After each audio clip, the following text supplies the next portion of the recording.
What is the best Pokemon investing strategy? I think this is a question all of us would love to know because if we could find out what is the best Pokemon investing strategy, we could all maximize our returns and make a lot of money investing into Pokemon. However, there really isn't a best Pokemon investing strategy. I know that is kind of the question that you want answered, but I'm going to say it right here. There is no best way to do this because all of them have their pros and cons. So I'm not going to sit here and tell you which one is the best. You will have to determine that yourself. But today I came up with three different strategies that I've heard of or do myself that I wanted to share with you guys. So if you didn't know about any of these different strategies, I want to lay out the pros and cons of each of these so you can make the best decision yourself. Maybe you find out one of these strategies kind of aligns with what you want to do and now you know of it and you'll start doing it. Or maybe you want to do a mix of these strategies. It doesn't have to be just black and white. You can do whatever you want, but I want to share with you guys some of these pros and cons that I've thought of each of these strategies so you can maximize your returns or just do what you think is best for yourself. So let's get on to these different strategies. So the first strategy, this is a pretty common one that I hear a lot of people do. A lot of big people, a lot of big YouTubers preach this a lot of the times when they talk about investing into Pokemon is to pre-order booster boxes of every set release. Now, I feel like this strategy is kind of a 50-50 sided one because a lot of people advocate for this and a lot of people say this is a bad idea. I'm just going to go over the pros and cons with you today. I'm not going to give my opinion. I'm just doing straight facts today. So first of all, I just want to talk about a few people, or I guess just mainly one person that does this that I know of, is Alpha Investments. If you don't know who he is, search him up. He is a whale in the community, as people like to say. He has millions of dollars in collectibles and Magic, Pokemon, and a lot of other games like Flesh and Blood, White Schwartz, a lot of just any card games. He has Lego. He has a bunch of stuff, and you can see his videos of Pokemon. He's pretty interesting, but he does exactly this. He doesn't pre-order obviously because he gets his stuff from a distributor, but he buys booster boxes, cases, a lot of cases, pallets worth of every single set of Pokemon. He doesn't know much about Pokemon. He says it himself, but he just buys booster box cases of every single set. So that's an example of someone who's a big whale that's been doing this for a long time that has this strategy. So obviously it works, but I still want to go over the pros and cons that I have found with this strategy. So the pros, most likely when you pre-order a booster box, most likely you're getting the cheapest price. Obviously, I'm going to get into the cons later where I'll talk about that, but most likely you can get these Scarlet and Violet booster boxes. We can see it with Stellar Crown and Surging Sparks and all these other Scarlet and Violet sets. You can easily find these booster boxes on pre-order for $600 a case or $100 per booster box. This is very easy to find on this price. You can find them for a little bit cheaper, maybe $570, $580, $590, but you can readily find them anywhere for $600 a case. So that is definitely a big pro about pre-ordering booster boxes, is that most likely you're going to get, at pre-order, it's going to be the cheapest. Another pro is that you are diversified. So obviously, if you're pre-ordering booster boxes of every single set, you're not going to miss out on any single set. So you will never miss out on a good performing set. And that's what's great because you're diversified. You will never miss out on a single good performing set. Another pro about pre-ordering booster boxes is that if a set is short printed or there's just super high demand and not enough supply, you have the booster boxes. You don't have to, pay more for a booster box when it gets too expensive. For example, Twilight Masquerade. Twilight Masquerade obviously had so much demand. It had, just at first it wasn't that, demanded, but all of a sudden there's a huge demand for it. And if you weren't quick enough, these booster boxes now are $140 and you could have gotten them for $100 each. And it's pretty crazy how fast the price has risen. But if you pre-order every booster box, you won't have to worry about that. And pre-ordering every single booster box of every single set, you do not have to think. That is a definitely big, thing about the strategy that is very good. You don't have to think about anything. You just buy every single set. You don't care what's in it. You don't even have to look. You just buy and that's it. And there are some sets out there that people, when they first come out, they don't like it, but then later people like it, like Twilight Masquerade. So you just don't have to think. You don't have to be like, man, do I want to buy this set or not? I think it's kind of fun doing it that, to be honest, like figuring out which set is good and all these other things you have to research. I kind of like that about investing in a Pokemon, but this strategy, you don't have to do any of that. It's very easy. Now let's go over some cons with this strategy because obviously it all seems very good, but what are some bad stuff to this strategy? So the first con is that some booster boxes do not perform well. Yes, every single booster box in Pokemon history has risen in value, but how long does it take to rise in value? There's something called opportunity cost. Basically, let's say you bought any of these booster boxes I have listed: Darkness Ablaze, Vivid Voltage, Babel Styles, Scarlet Violet Base, and Paradox Rift. So some of those at the end are a little bit iffy, but let's just mainly talk about Darkness Ablaze, Vivid Voltage, and Battle Styles. If you bought them at release, we're going to use the price of like $100 per booster box for pre-order. I think that's pretty fair. We can all kind of agree on, just generally. I know there's some fluctuation there, but let's just use $100 as an example. Well, Darkness Ablaze, Vivid Voltage, those are both around 4 years old, around there. And if you look at the price they're at right now, they're at around what, 140, 150. That's 4 years of time. And let's say you bought them at $100. I know there's going to be people saying they're more or less. Just use $100 because that's pretty fair. $40 in 4 years is not very good. And when you take into account, fees, shipping, whatever, you're most likely going to even out or just make a little bit of money. So in that time period, you could have used that $100 that you spent on a booster box of Darkness Ablaze, Vivid Voltage on a different set, and it probably would have performed better, especially Sword and Shield. We all know there's a lot of better sets in Sword and Shield, but even still, these booster boxes haven't done that bad. I mean, still, $40 in 4 years, it's not the worst. It didn't at least go down. So in that way, it's not really risky, but it's just opportunity cost. You could have maybe put your money into maybe a more better set. So definitely that's one of the cons. And then the next thing is that, maybe you pre-order, and like I said, you're most likely going to get it at the cheapest price. I said most likely, but sometimes it doesn't happen. For example, Scarlet and Violet Base. You could get these in the low 80s. And when you bought them at pre-release, maybe you got them for $100 per box. That's what I'm using kind of as a general baseline here. So obviously, if you bought them at release, you would have definitely spent more than what you could have bought if you just waited a little bit, but obviously no one really knows. Same thing with Chilling Reign, Fusion Strike, Battle Styles. They all went down into the 80s. If you pre-ordered them at $100, obviously you spent a little bit more. So that's definitely a bad thing that could happen, but for the most part, it usually doesn't happen. And when it does happen, it's not that bad. If you're buying $100 per booster box and it goes down to $90 or $80, it's not that big of a deal, and most likely it'll jump back up. It's just usually for a short amount of period of time. If that happens to a box, you'll feel kind of bad. But other than that, it is most likely going to go back up because no booster box really stays around that price for that long because that's just really low. But yeah.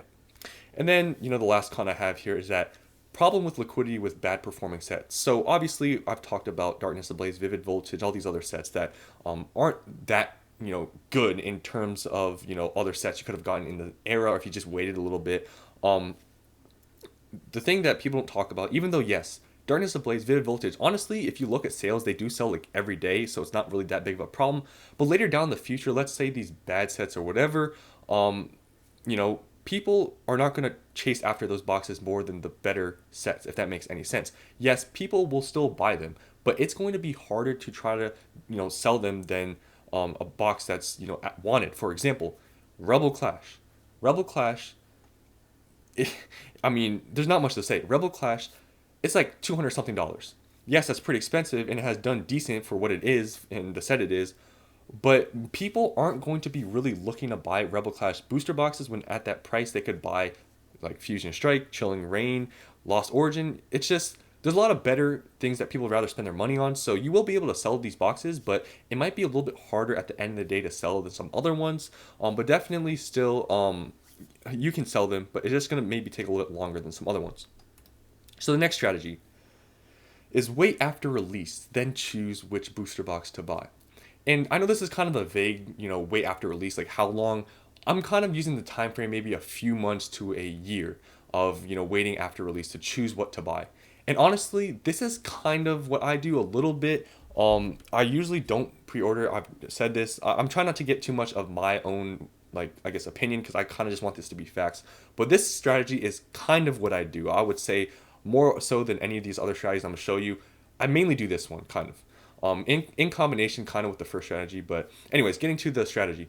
So the pros of waiting after release, then choosing which booster box to buy. There's a lot of pros, to be honest.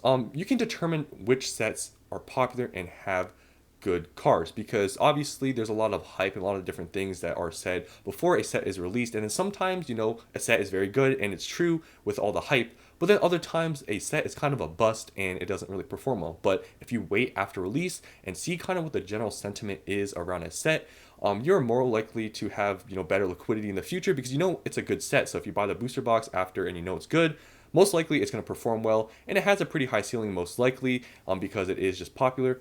For example, Twilight Masquerade. Now, Twilight Masquerade, in the beginning, it wasn't that liked, but then later on, people liked it. So if you waited a little bit after release and you knew that this was a very sought after set, you could have bought Twilight Masquerade boxes at the time, and then you just know that this is a very popular set, and that in the long run it's probably going to perform good. Also, if you rate after release to choose which booster box to buy, you can determine the print run size and pull rates of a set. And I think this is a very important thing in Pokemon, at least, more of the shorter term. Long term, obviously, this stuff still does matter, but more of the short term, this stuff really matters. Because if you're going to pre-order a booster box or a set or whatever, you do not know the pull rates, you do not know the print size, so you kind of are going in blind, because let's say a set has really high pull rates and it has a huge, print run size. I mean, you're gonna have to wait a while for the box to probably shoot back up, unless it has a ton of demand. But most likely, if it has a super high pull rates and a big print run, it's going to take a while to go up, even if it is a good set. So you can kind of determine, do you want to buy this now or do you want to wait? A perfect example of this, in my opinion, is Paradox Rift, because it's been out for almost a year now. And booster boxes are still $100. It's been like this for almost a whole year. So this is just kind of an example I had to give, where if you're going to pre-order some of these sets, this stuff can happen. And if you wait after release, you can kind of be like, man, maybe I'll wait a little bit on Paradox Rift, because in the year time you waited with Paradox Rift, you could have bought some other sets, and you could have been doing better, instead of just holding onto a box that was $100 at release and a year later it still is. And also with this strategy, you can avoid subpar sets. So subpar is obviously below average sets. For example, Scarlet and Violet Base, Obsidian Flames, and Rebel Clash. Now, Obsidian Flames obviously is performing okay, is like performing decent. Rebel Clash has, is obviously in the 200, so it's not bad. But long term, like I said, these sets are just probably not going to be as wanted. And that's just kind of going off of obviously just looking at the cards and the prices in. We can see Obsidian Flames, there's like 4 cards above $10. Scarlet Violet Base, there's like a few cards. These are not the greatest sets. Yes, they will still do okay in the long run, but you're going to be able to avoid these sets that you just know that are not that great. So it's just kind of nice to know that I'm not going to be holding on to any sort of duds or whatever, or bricks that might take a long time to go up in value. And going on to also the pros, this kind of, I guess relates to the, I guess, first thing I wanted to say with, can determine which sets are popular and have good cards, is that you can buy in before prices rise. So obviously, if you are going to, by the time you determine what is a good set, it is possible that that booster box is going to start rising in price very quickly, like Twilight Masquerade. However, Twilight Masquerade, I like to give a good example because it's pretty much exactly what I'm saying here, where you can buy in before prices rise when you find out a set is good. Because Twilight Masquerade, when the Greninja was $200, you could still buy booster box cases for $600. I think we all know this. Flipside Gaming had them for $600. They had a lot of stock too. And we all knew at this time Twilight Masquerade was already, popular. It got its hype and everything. You could have bought them at $600 a case. Same price pretty much at release. And you already knew then that was a good set. So it is possible you can buy in before prices rise, but if you wait too long, like if you waited just a week after that, little segment, there was $600 cases of Twilight Masquerade booster boxes. Now, if you look at the price, a case now is going for like $900. It's crazy. So you do have a small window if you do find out a set is good, and then it'll start going up the price really quickly. You have a small window to get in, so it is kind of risky. But it is possible, and that's what happened to me. I have Twilight Masquerade. I paid close, like low 600s for my case, and now look what's happening with Twilight Masquerade. And also, possibly higher returns, because if you're buying a good set and you're getting it for a decent price, let's say like in my case, Twilight Masquerade, I was able to get in the low 600s for a case. It's possible you're going to get higher returns because it's a good set, you got in for a good price, and just long term, it's going to probably perform very well. So yeah. Now going on to the cons. So the cons is that you can miss out on a good performing set if you use your emotion or if there's outlier sets. For example, Chilling Reign, Fusion Strike, Paldea Evolved, and Twilight Masquerade. I feel like a big part of, if you're going to do this strategy is definitely a lot of people have biases, and that's a big thing. Because if you use your biases and your emotion, it is very possible you're going to get blinded by that and not pick up maybe a booster box that is actually very good, like Chilling Reign and Fusion Strike. Objectively, Chilling Reign and Fusion Strike, they were always good sets. The same thing with Paldea Evolved, Twilight Masquerade, little bit iffy, right? Like Twilight Masquerade's kind of, a little bit polarizing if it's, overvalued or whatever. But Chilling Reign and Fusion Strike, they were always good sets. It's just that, they were really cheap. No one really wanted them. But if you objectively look at those sets, they were, they were very good at the time, even at their price. But if you use your emotion, it's possible you're going to miss out, like Chilling Reign and Fusion Strike.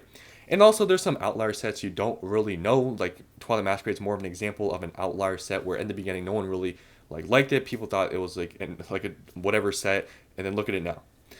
And also another con is you don't get it at the cheapest price. So like I said in the pros, you can buy in before prices start to rise when you figure out it's a good set. However, if you don't get in that small window figuring out, this is a very popular and good set, I want to buy in, it is possible you miss the window, and then the booster boxes get very expensive. For example, Twilight Masquerade, in just 4 months, it's up like $40 a booster box.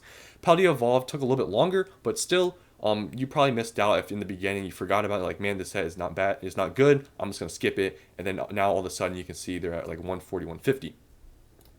Then the last strategy, this is pretty similar, the pros and cons are pretty similar to the second strategy, but this one I would say is the more risky play out of any of these different strategies. And honestly, this one I just kind of came up with, and this is a strategy you can actually do, but it is pretty risky, I will say. So just be cautious if you're ever going to think about this strategy. Like I said, you can do a combination of all these different things, but the last strategy I have here is wait until a set is almost out of rotation, so that it's pretty much out of print, to buy booster boxes. Now I pretty much put the same pros and cons, except I changed them a little bit. So I'm going to quickly go over some of the ones I already said. So the first bullet point in the pros, I already said that. And the second one is different though.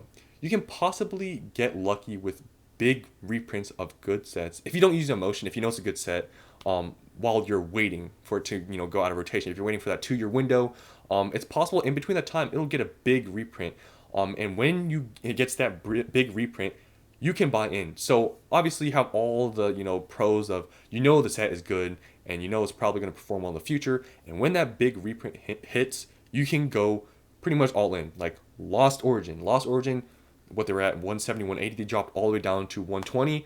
You could have bought in there, and obviously, you already knew Lost Origin performed. It was at 170, 180, and then it dropped all the way to 120. You knew that set was very popular and performed, so you can take advantage because you were waiting and buy back in. Just buy in general. So Lost Origin, Chilling Reign, Fusion Strike are just all examples. If you knew the set was good, you could have just, while you're waiting, it's possible during that time, there's going to be a big reprint and you can buy in. Same thing, you can avoid subpar sets because you've waited and the set is going to be popular.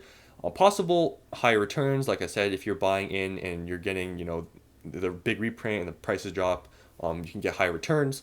And then also that I've added here is possible better short-term returns. Because this is something that I like to kind of say with Sword and Shield, because pretty much now Sword and Shield, all the sets except for like Crown Zenith and Silver Tempest, they're coming up.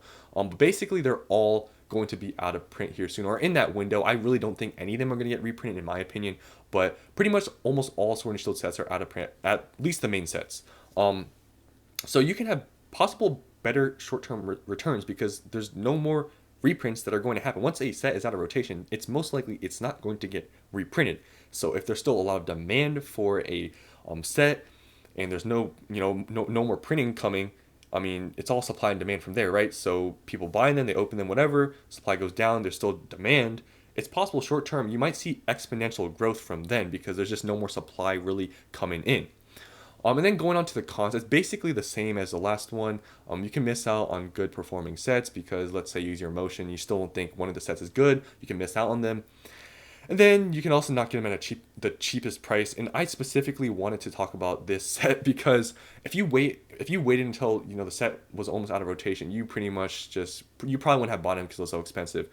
Evolving Skies. extremely good sets, if you're going to wait all the way to the end, right, and they don't get a reprint, it's possible. Not every set gets reprinted, right? And not every set gets big reprints, whatever the case may be. You will miss out on very good sets because Evolving Skies. We all know Evolving Skies. Everyone thought a big reprint or something was going to happen. It never came. And you can see here, I put all bold and a crying face because that was me. I was waiting for that reprint. I sold all my boxes. Everyone, I've talked about this many times. I admit it. You know, I thought a reprint was coming. I was trying to time it, and it was extremely good set. I knew it was. That's why I was trying to sell and buy back in. I was getting too greedy, but it never got a big reprint or anything to affect the price. And yeah, if you keep waiting and you think that reprint's coming, they can get very expensive, and then at that point you'll probably never buy back in because it got so expensive. And yeah, Evolving Skies is a perfect example of that. So man, this video is 20 minutes long. So hopefully you guys enjoyed this video. I usually don't make videos this long, but I just want to talk about all these different strategies and talk about the pros and cons. So hopefully you guys learned something from this long video. I kind of like doing this now because I see a lot of comments. I'm very surprised a lot of people at least watch the end of the video or at least skip to the end. But on this video, if you've watched all the way to the end, comment comment Lost Origin to the moon. Just comment Lost Origin to the moon so I know when you guys have watched all the way to the end, because I actually read in your comments and I see the people that actually watch all the way to the end. So comment Lost Origin to the moon. So thanks for watching this video. Hopefully you guys enjoyed this, and I'll see you on the next one.